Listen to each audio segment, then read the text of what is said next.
I'm Takia Smith with your CIG television news brief on this Monday, September 18th. The elected member for Georgetown West. The first meeting of the 2023-2024 session of Parliament will begin tomorrow, Tuesday, September 19th, and Speaker, the Honorable Catherine Ebanks-Wilkes, is encouraging the public to engage throughout the session and to educate themselves on how legislative decisions are made here in the Cayman Islands. Speaker Ebanks-Wilkes sat down with CIG TV today to share her thoughts. Well, we are beginning a new Parliament session. So the first thing that would need to happen is the governor would need to issue a proclamation, and this is in line with the requirements set out by the Constitution. So the governor has done that. In relation to most sessions, the members are given notice. That is done once the Premier has indicated to the Speaker that he wishes for Parliament to take place on a particular date. Then members are given time to provide parliamentary questions, motions, and if bills have been gazetted within the 28-day period, then they are also considered for the sitting. Right before House starts, the Business Committee meets to determine and decide what the agenda will look like for that particular session or meeting. I'm excited to share that we recently just launched our social media platforms, which is just making engagement a bit more fun. And we're about to launch our website this month, which will give members of the community easier access to ask questions to their members. The bills and even the parliamentary questions will be posted on the website. I will be visiting you here at Department of Communications more frequently so that we can get information out to the public in bite-sized nuggets, just sharing with everyone what has taken place at Parliament, just breaking it down and explaining it. What we are hoping for is much more increased public engagement, and the only way that that will be done is by rolling out an education campaign, which is something that I am excited and passionate about doing while I am Speaker. Speaker Ebanks-Wilkes also shared her biggest learning since assuming her role as Speaker of the House. My greatest learning so far, never leave home without a cup of coffee.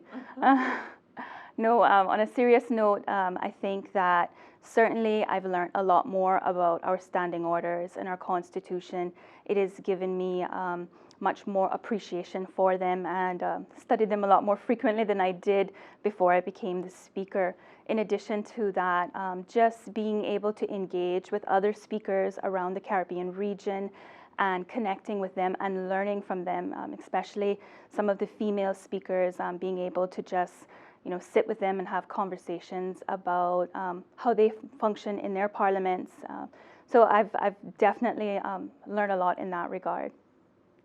All the details on the upcoming meeting can be found on gov.ky/government in Parliament.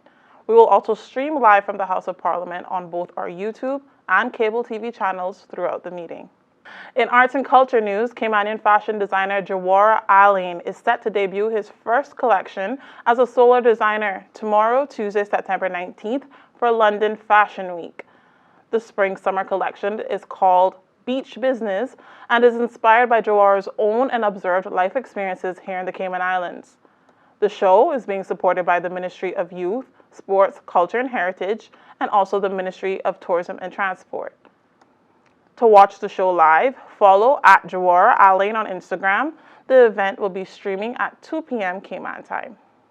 In environment news today, the Cayman Islands has become the latest overseas territory to join the UK government's flagship Blue Belt program, which is helping to expand marine protection efforts across the Caribbean. The announcement was made today after a 2-day workshop where representatives from the Department of Environment, Ministry of Sustainability, Climate Resiliency, the UK government's Foreign Commonwealth Development Office, the Centre for Environment, Fisheries and Aquaculture Science, the Marine Management Organization, the Joint Nature Conservation Committee, and stakeholders from across the Cayman Islands marine sector, including the Coast Guard, met to discuss the future ambitions and objectives of the program in the region. Premier and Minister for Sustainability and Climate Resiliency, the Honorable G. Wayne Panton, shared a special message in honor of joining the Blue Belt program, expressing the value and importance of marine life to the Cayman Islands. This workshop has been organized to explore the ways in which the Cayman Islands might benefit from the resources and expertise offered by the United Kingdom through the Blue Belt program. This unique program aims to assist the UK Overseas Territories in protecting and enhancing ocean health, to halt biodiversity loss, enable sustainable growth, ensure climate change resilience, and to connect people with the natural environment. Now, if you know only one thing about me, it's probably how much I love the sea. I'm an avid fisherman, a scuba diver, and in many ways, I'm at my happiest when I'm in or on the water. I like to think in my own way, I'm carrying on a long-held Caymanian tradition of going to sea in ships. Our islands have always been defined by our relationship with the sea. No surprise. He hath founded it upon the seas. Psalms 24:2.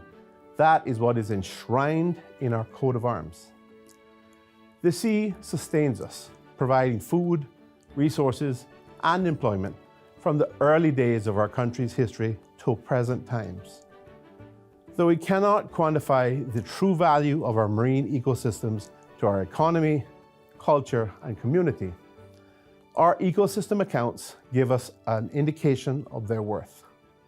It's estimated that the combined value of our marine ecosystems in terms of fisheries, coastal protection, and tourism product is at a minimum $1.1 billion. To watch the full message and to learn more, visit gov.ky/news. And in our weather today, light winds and smooth seas will continue across the Cayman area for the next few days, which will support localized showers. Tonight's forecast calls for partly cloudy skies with a 30% chance of showers. Temperatures will fall to the low 80s. Winds will be east to northeast at 5 to 10 knots.